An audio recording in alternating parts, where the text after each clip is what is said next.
Hola, hola, bienvenidos a la 11ª edición de Causa y Efecto, siempre con César Gutiérrez como los dos presentadores. ¿Cómo estás, César? Buenas noches. Buenas noches, Daniel.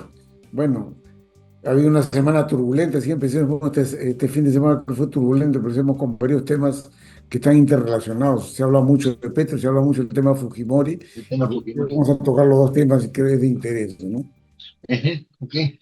Bueno, falleció Alberto Fujimori, se han levantado una serie de comentarios, algunos geográficos acerca de Fujimori, pero a lo mejor nosotros que hemos vivido la época plenamente, ¿qué opinión tenemos? ¿Qué dirías tú, César, de la época de Fujimori? ¿Cómo la caracterizarías? Fue un reformista económico, pero digamos con todo el tema institucional tirándole en contra, porque empezamos con el 5 de abril, ¿no? Podemos encontrar muchas interpretaciones a eso, pero luego hablamos Poder Judicial, Ministerio Público, Tribunal Constitucional, ¿no? Cambio constitucional o interpretación de la Constitución, Contraloría General de la República, todo eso tomado. Hoy día en el Congreso se habla de institucionalidad, institucionalicemos, y ahora que ese es el balance, este tema ha pasado a segundo plano. El reformismo económico ya tuvo correlato positivo, la disciplina fiscal, pero eso no es todo, pues. De ahí se No, para eso, el tema institucional es importante, ¿no? exactamente, porque las medidas que tomó Fujimori cuando en el 90, cuando sube Fujimori, encuentra un país realmente quebrado, ¿no? Eso también hay que reconocerlo. El país casi no teníamos moneda ya, el INPI, ¿te acuerdas? Sí, Era un, claro. era un montón de papel que no servía para nada y dólares no había tampoco, entonces tuvo que tomar medidas, digamos, también diseñadas por el Fondo Monetario, porque Fujimori tuvo que ir inmediatamente al Fondo Monetario a pedir plata porque no tenía reservas. Y el fondo en esa época era la época de la globalización, del neoliberalismo así furioso. El fondo, junto con el Banco Mundial, pues dieron su recetario y Fujimori lo tuvo que cumplir. También es verdad que Fujimori no tenía ni equipo, ni programa, ni ideas alguna de qué iba a hacer si salía presidente, y creo que tampoco tenía idea de qué iba a ser presidente. Fujimori fue un candidato un outsider total, que lo que buscaba, se decía en esa época, era llegar al Senado, porque según la Constitución, si sacaba un cierto porcentaje, el candidato a la presidencia podía optar al Senado. Pero de repente se encontró con que era presidente de la República y ahí pues, la tuvo que tomar muy en serio. Eh, Yo diría que las medidas económicas como tal eran inevitables, se puede discutir la intensidad de las medidas que tomó, pero a lo mejor el aspecto es uno de los aspectos más importantes refiriéndose a esto en las instituciones que tú mencionas, fue el tema de las privatizaciones. Y ahí podríamos conversar cómo viste tú ese proceso. Mira, justo lo que tú estás hablando, heredas un país quebrado, con ausencia de caja, con ausencia de dólares, y estamos viviendo ya el correlato del problema de la deuda, no solamente en Perú, ¿no? De la deuda Claro, externa. Entonces, la exigencia del sistema financiero internacional, incluido el fondo, por supuesto que lo lideraba, era vamos poniéndonos al día en la deuda, ¿no? Y entonces la privatización era una forma de recaudar dinero, pagar deuda y un poco interesar las cuentas públicas. Y en eso hay muy poca racionalidad, ¿ya? Por ejemplo, acá tú has vivido y has escrito hasta un libro, el caso de Petroperú, ujú, es la más emblemática, porque ese era un tema más técnico. Es una industria integrada del petróleo, ¿no? Exploración, producción, refinación, comercialización, llegada al consumidor final.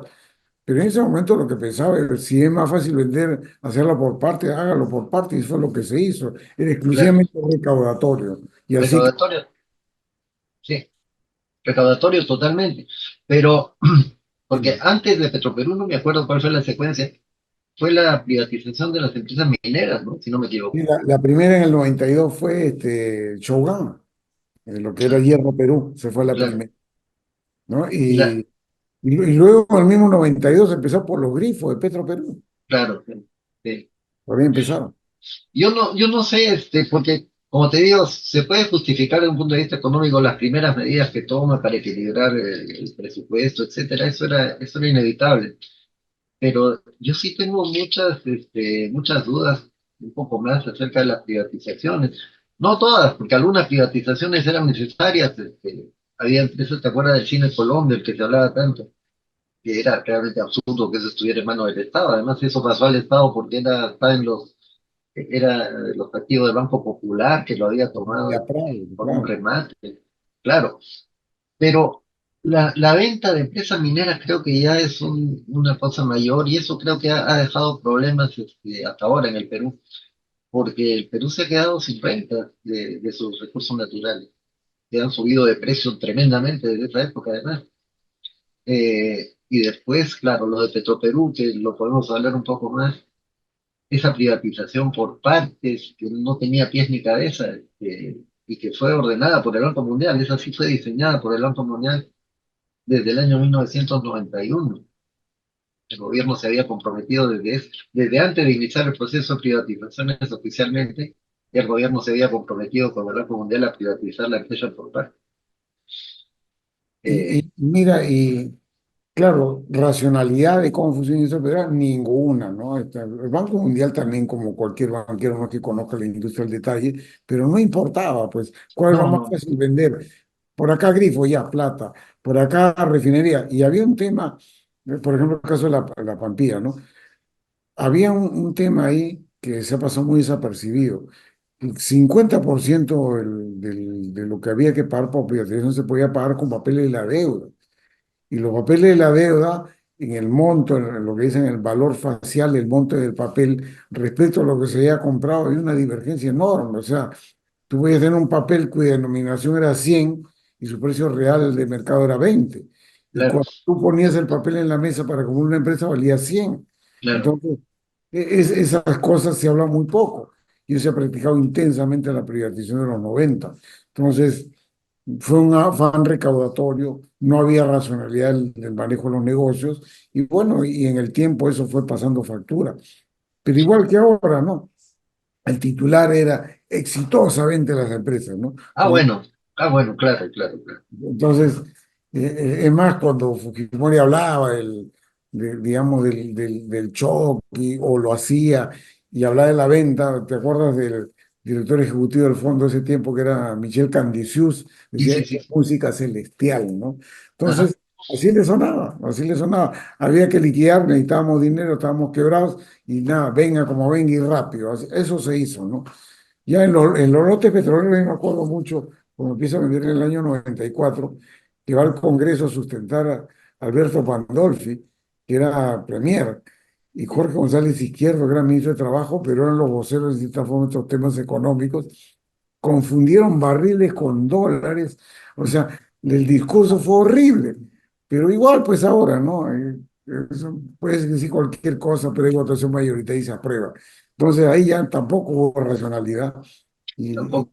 y sencillamente pues era el afán recaudatorio que duró y eso termina revirtiendo Fujimori cuando en las sucesivas elecciones municipales comenzó a ir mal y comenzaron las críticas a la privatización más o menos en el año 97 porque por la subida de precios, los servicios.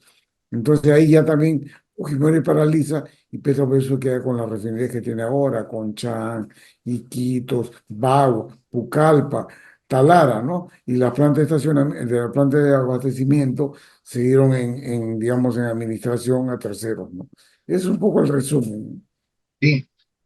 Ahora, yo quería solamente hacer una tingencia sobre la privatización de estas empresas que desarrollaban los recursos naturales del Perú, porque, digamos, esas privatizaciones, incluso desde el punto de vista de los liberales, están equivocadas, porque vender una empresa minera que produce, digamos, artículos que generan renta, como se dice en la economía, es un pecado, porque, digamos, para los liberales, estoy hablando de Adam Smith, no de los neoliberales, sino los liberales, que no son lo mismo.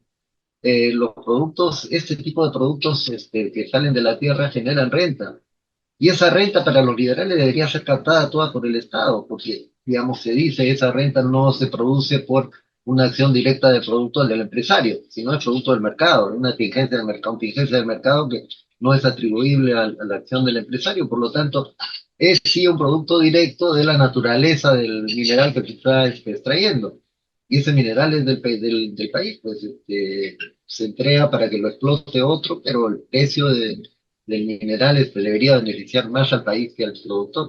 Es el concepto de renta que no se ha entendido y hoy día, por eso te decía, el Perú ya no tiene rentas de lo que generan los minerales que están en su subsuelo.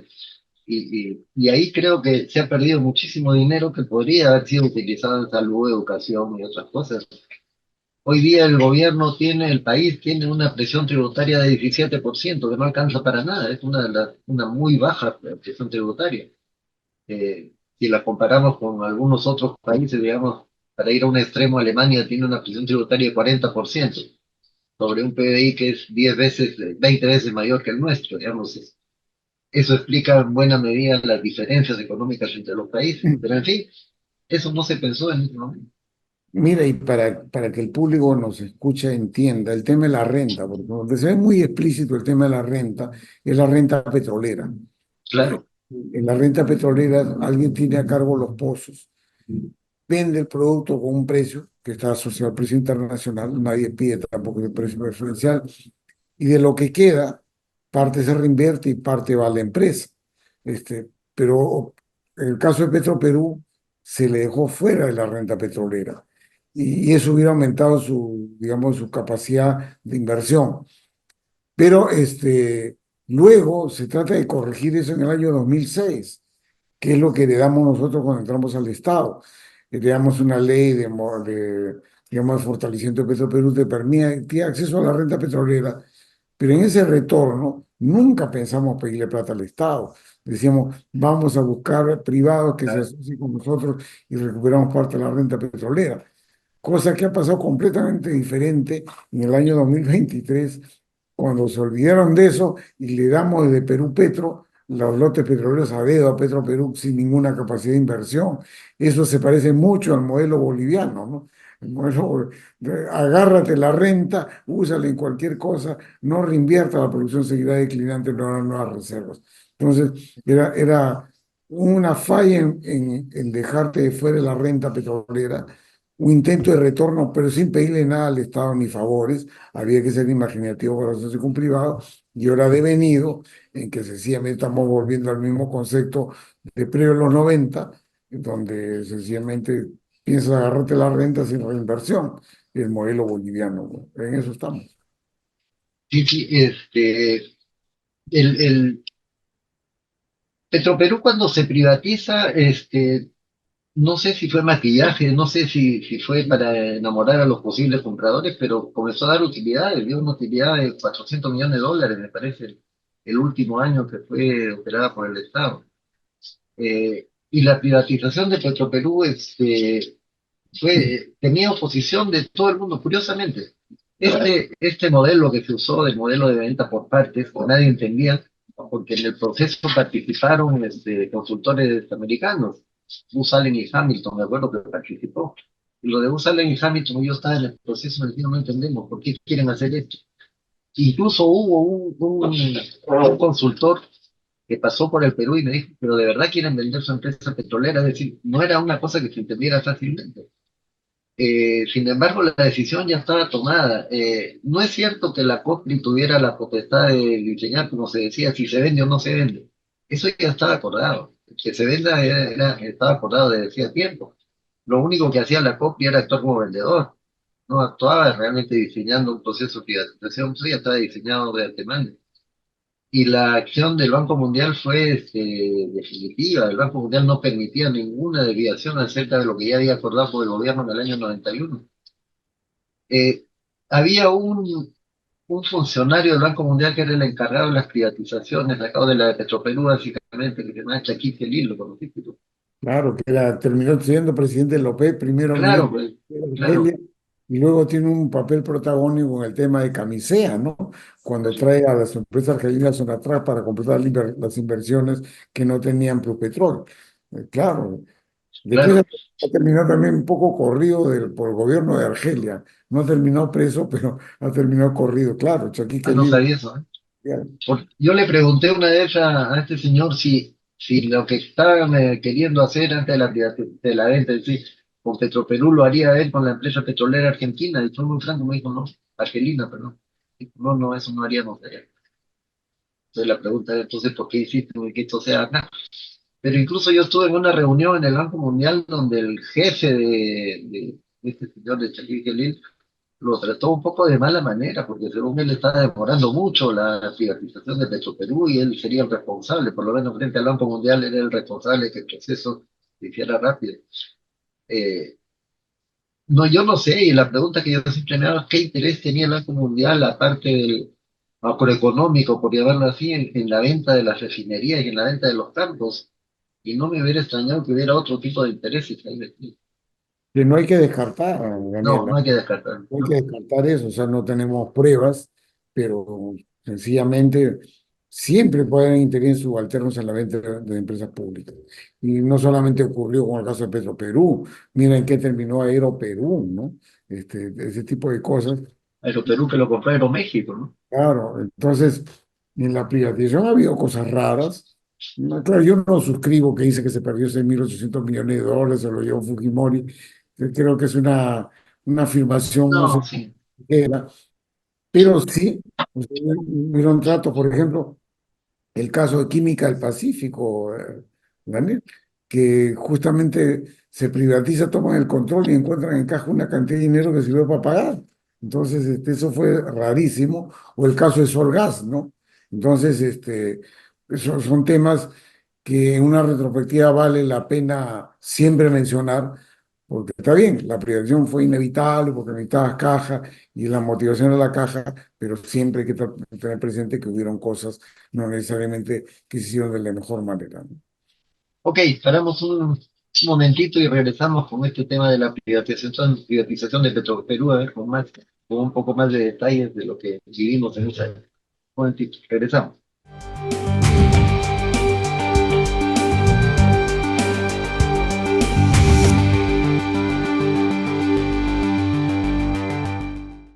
Ok, tú estabas hablando de la privatización de algunas empresas como Química del Pacífico, Solgas, etcétera. Hay que recordar que Solgas se vendió por el valor del edificio, nada más. O sea, el precio de Solgas está totalmente subvaluado. Y el argumento fue, si te acuerdas, del director ejecutivo de la COPRI, decir que, bueno, estamos en época de terrorismo, ¿qué precio podemos sacar? No, no la venda, pues entonces. Y en el caso, ¿te acuerdas de la naviera que tenía Petroperú? Transoceánica. La Oceánica que se le vendió a dos señoras panameñas, compraron que después la revendieron y no sé si existe todavía o después desapareció. Hubo cosas raras en las privatizaciones, sí, no se pueden ver. Mira, y ahora justamente yendo a la actualidad sobre Petroperú, ¿no? O sea, yo lo que he venido diciendo es que en su peor época, Petroperú un poco atomizado, que no era la mejor forma, que te podía dejar utilidad neta 2 o 3% de los ingresos brutos, pasaba 5.000 millones de dólares y que hay de utilidad neta 100 millones, ¿no? Eso es lo que venía pasando. Sí, Pero nunca, ni en su peor momento, hasta el 2016, no solamente para sacarnos nosotros de encima la responsabilidad, nunca hasta el 2016, yo estaba hasta el 2008, tú creo que estás hasta el 2010, ujú. pero nunca se le pidió un centavo al fisco, No, nunca. y eso es importante. Pero, digamos, se comienza a pedir plata al fisco desde el año 2017. Kuczynski le da un aumento de capital de 325 millones en 2017 y ahí comienza el endeudamiento. Entonces, hay dos etapas acá: la aprobación del proyecto Talara en el 2014, que es un tema ahí por revisar, y luego las aprobaciones de endeudamiento demasiado alegres, demasiado laxos, sin análisis de los flujos de cajas y poder repago de la época de Kuczynski hacia adelante. Kuczynski autoriza 3.000 millones, en 2017 ejecutan 2.000, nos premian por emitir deuda en Estados Unidos, y luego, en el 2018, se recibe en noviembre un crédito adicional de Europa, Banca Sindicada de Europa, 1.300.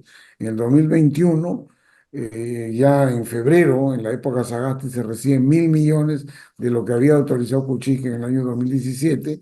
Y bueno, y esto acá, que yo siempre era un crítico de eso, ¿y cómo se va a pagar? Los supuestos del pago son demasiado optimistas. Y bueno, y esto reventó en el 2022, pues. En el En el 2022, ahí empieza que ya no se puede pagar. Y mira, hay una crítica. La gente de Castillo tuvo la administración de Petro entre septiembre del 2021 hasta marzo del 2022. Ya, pero el problema venía de atrás. La administración de Castillo, y si seamos completamente transparentes y objetivos, al tercer trimestre Petroperú tenía pérdida. Y cierran el año ya administración Castillo con utilidad. Una utilidad magra, 67 millones de utilidad. En el primer trimestre del 22 deja utilidad, a pesar del escándalo que hicieron por el tema del biodiesel. Pero luego de ahí para adelante, todo ha sido pérdida. Y el culpable ha sido Castillo para la opinión pública. Eso tampoco no es justo. O No, sea, no es aquí había un problema antes. Por ejemplo, se culpó mucho, eso lo usó mucho Humberto Campónico. Sí, porque no se contrató al auditor a tiempo, a Ajá. Price, por enésima vez. Pero ya, eso ocurrió en 2022 por una desinteligencia digamos, una mala gestión, llamemos así, que no la esa. Pero en el 2023, para auditar el 2022, pasó lo mismo. Y ya no estaba la gente de Castillo, había otra gente. Entonces, se reiteró la tardanza en contratar la auditoría de 2023 y 2022, 2022 para el 21 y 23 para el 22, se tardaron ambos casos. En el 2022 para el 21 fue un escándalo, o sea, no van a venir los bonistas, no van a cobrar todo el día de mañana. Pero cuando ocurrió en el 2023, todo se cayó. Ya no venían los bonistas, no venía nadie, no pasaba nada. Pero ya era natural. Entonces, ha habido mucho también de una prédica que se ha aprovechado del gobierno de Castillo y de un afer que era por 80 millones de dólares el tema del biodiesel, como para estigmatizar y echarle la culpa a toda esa gestión. No, esta cuestión viene desde la aprobación del proyecto de Talara, por el gobierno de Humala y por el nivel de endeudamiento en el gobierno de Kuczynski, ¿no? De ahí vienen los problemas. Bueno, alrededor de Petroperú hay muchos intereses que quieren que desaparezca o quieren que sí, en una medida quieren que ya no exista más. De hecho, cuando en tu gestión se contrató, se hizo estos contratos con estas empresas para actuar como socios en la búsqueda de petróleo, y si se encontraba petróleo, pero Petrol era accionista con la mitad, ¿no es cierto? Más o menos del porcentaje. Este, pero todo lo que se hizo estuvo también como meta que esa cuestión se dejara de lado y que Petroperú no regresara al campo. Estoy convencido que hay intereses de ese tipo. Lo Mira, cierto es, y ¿sí? ahora, disculpa, y antes que se me vaya, Daniel, por ejemplo, uno de los lotes que se ganó con Discover, que los ha ganado un proceso casi de 12 años, 14 años, ¿no? Un proceso judicial, como están inmersos ambos. En los lotes que Discover había ganado por concurso, hoy día la empresa Nadarco pone todas sus esperanzas de encontrar hidrocarburos. Yo estaba en una exposición en Expominas, donde en el panel participó también el representante de Anadarko, que Anadarko en términos reales es Occidental, que son los propietarios. Y ellos ponen toda su visión a una gran expectativa de esos lotes. Y ya nadie se acuerda que eso pasó por Petroperú por un gran escándalo. La Claro, pregunta es, pues, ¿habían intereses o no había intereses? Claro. no, de hecho, habían intereses, una serie de personas, comentaristas políticos, no lo vamos a citar, pero estaban muy interesados en que eso no prosperara y en que cayera todo eso. Se había acordado que era tan valioso para Petroperú y para el Estado. La cuestión es que de un tiempo a esta parte, mucha gente comenzó a hablar de Petroperú. El tema de Petroperú de repente se volvió tremendamente importante, y también comenzó a tomar fuerza este argumento del contrato de una consultora y una consultora, y cada vez se escuchaba más. ¿Qué has sabido de eso? ¿Cómo anda eso? Claro, para ponernos guachafos en la noche, empezamos con el concepto del PMO, ¿no? El Project Management Office. Ah, sí, sí, sí. Ya, empezó con eso. Pero hay que recordar, y como un gran invento, ¿ah? Y el promotor fue, y que lo ha reconocido, lo publicado la semana pasada, Gilderón en sus tres, Carlos Neuhaus, quería intervenir con la empresa Riverón, eso es público ya, ¿no? Entonces yo publiqué un chisme en julio en Twitter y bueno, después lo ha terminado reconociendo Carlos Neuhaus la semana pasada en Gilderón en sus tres, que es como promotor de la empresa Riverón. Pero mira, los que no siguen el tema, sino que se suben al carro porque la ola, o la suben a la ola porque está arriba, se han olvidado que en el proyecto Talara había un PMO, y ese PMO ha sido Deloitte, que cobró como 140 millones de soles, y la pregunta es cuál ha sido el resultado de Deloitte, porque por aquí ha pasado de todo en esta modalidad de Talara, y los precios han incrementado hasta 6.500 millones de dólares. Pero no solamente había un PMO, había un PMC, que es el Project Management Consultancy, que es el consultor financiero recomendador de Petroperú y fiscalizador lo que iban a hacer. Bueno, ni el PMC ni el PMO, empresas privadas, no son estatales, no han visto nada. Y acá pasó hasta 6.500 millones de dólares. Ahora, para terminar con la guachafería, se hablaba en este decreto de urgencia que se ha publicado recientemente, el 013-2024, que ahora van por un CTO, un chef, ¿no? Transformation Office. Entonces, mira, la misma vaina, o sea, lo que quieren es que un tercero administre la empresa. Y yo lo que he venido diciendo es, administrar una petrolera, lo hace otra petrolera. Si quieres, alquila la empresa. Pero este es un negocio complicado, donde una consultora no puede manejar todo, salvo que subcontrate todo. Empezando, por ejemplo, los terminales. Terminales que son 16 en el mundo, el manejo de terminales es un manejo especializado. Por ejemplo, acá está Vopak, empresa holandesa. Acá está Oil Tanking, empresa americana. Y acá actualmente está Exolum, que es una empresa española que está en toda Europa. Entonces, el negocio de almacenamiento y despacho es un negocio especializado, no es que existe un PMO de almacenamiento, que una de las tareas de tantas que existe una refinería. Entonces, se habla con circunspección, también se logran hablar tonterías, ¿no? Y se está Sí, hablando claro, de ovnis. sí, claro. Ahora, a mí me da la impresión que el gobierno, no sé si los gobiernos, no están tomando realmente conciencia de la situación de Petroperú y siguen dándole plata todos los años, sin ninguna expectativa, porque la situación de Petroperú, si uno ve el balance del 2023, ya es una calamidad, eso ya uno dice, esto no da para más, salvo que se tomen medidas en serio, o sea, salvo que se tome en serio la decisión de qué se quiere hacer con Petroperú, cosa que el gobierno no hace. ¿Qué se quiere hacer con Petroperú? Porque mantenerla como está es simplemente mantenerla en estado catatónico hasta que reviente, esto no va a dar para más. Eh, Están, yo con- estaba, ¿ah? están conectados a un respirador, pues, ¿no? A Así un respirador, pues nada más, pero eso se va a acabar en un momento. Porque si realmente se quiere salvar a Petroperú, y ojalá que tengan esa iniciativa, pero eso cuesta mucho dinero, porque por un lado el Estado tendría que asumir la deuda de Petroperú, Petroperú no la puede pagar, pero además, si se habla de una reorganización, eso costaría un montón de plata. ¿Quién va a financiar la reorganización de Petroperú?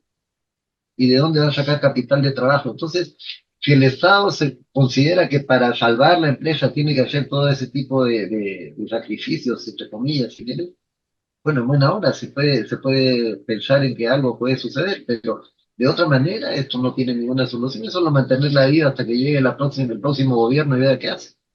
Yo creo que no hay conciencia de lo que está pasando.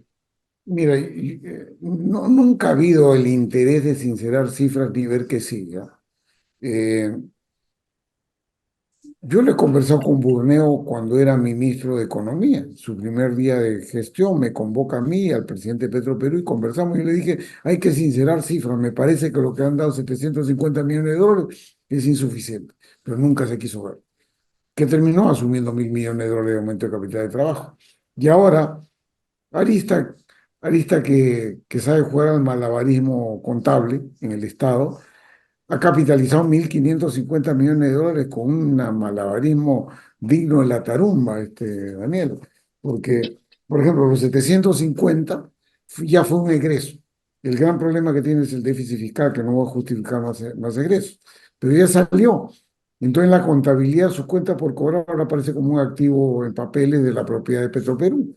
Entonces, no suma el déficit fiscal, ya capitalizó. Los 800 que le dio el mismo le dio en febrero del 2024, ¿Qué es lo que ha hecho?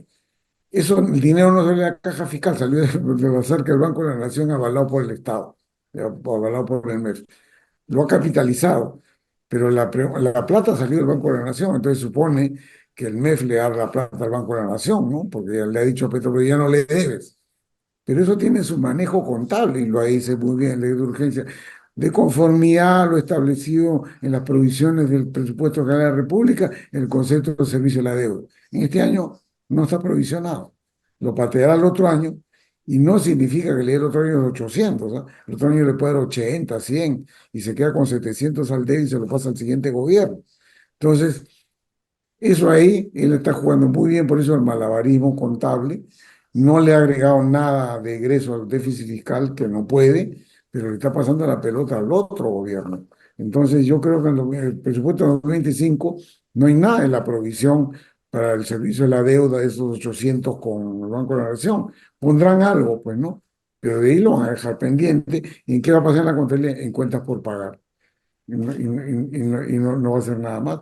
Te están jugando mucho al malabarismo. Yo creo que él es plenamente consciente que no lo va a resolver ni quiere meterse a mayores. Que venga el 2026 que se encargue. Yo creo que esa es la estrategia, ¿no? Como te digo, da pena, a nosotros nos han acusado en alguna vez que conversamos de este tema que queremos liquidar Petroperú, queremos venderla, que es un absurdo total. Además, no sé si hay alguien que la quiera comprar, pero así hubiera, pero liquidarla, es que el camino a la liquidación lo está marcando el gobierno que no se da cuenta de lo que hay que hacer y estos parches no sirven para nada. Estaba Cla- viendo un dato que me llamó la atención. El costo de ventas con relación a las ventas está encima del 90%. Claro, Pero el promedio mundial estoy viendo de 70%. ¿Cómo va a ser rentable una empresa con ese tipo de cifras? ¿Qué se mira, puede hacer para mejorar eso? claro, es que ahí viene un tema bien sensible para el famoso PMO, CTO, como le llaman, ¿ya? Claro. Ahí tiene el principal es el costo de venta asociado a la compra del crudo. Es el principal costo en toda refinería. Mm. Entonces, tú tienes que optimizar ese costo de ventas del costo del insumo. Perú maneja eso cero transparencia actualmente, cero.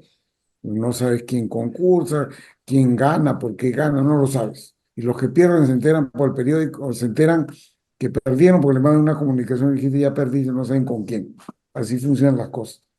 Entonces, el PMO, el CTO o quien ingrese, tendría que optimizar las adquisiciones de crudo. La gran pregunta es, ¿y quién lo va a fiscalizar? ¿La Contraloría? ¿La Oficina de Control Institucional?